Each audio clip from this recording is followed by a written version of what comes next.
Welcome to the Genius Factory. Enjoy the video. In this video, I will explain how to change a tire on a Lincoln MKZ. First, find a safe, level spot away from traffic.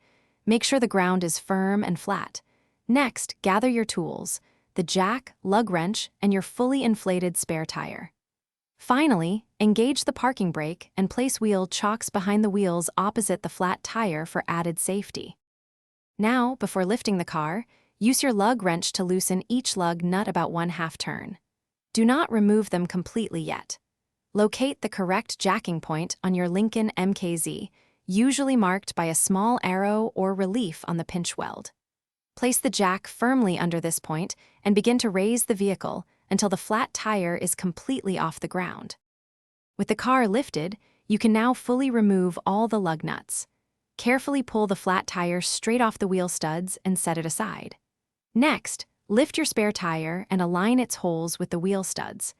Push the spare tire onto the studs, then hand tighten all the lug nuts until they are snug against the wheel. Gently lower the vehicle with the jack until the spare tire just touches the ground, but the full weight is not yet on it. Now, use the lug wrench to fully tighten the lug nuts in a star pattern. This ensures even pressure. Once tightened, lower the car completely, remove the jack, and store all your tools.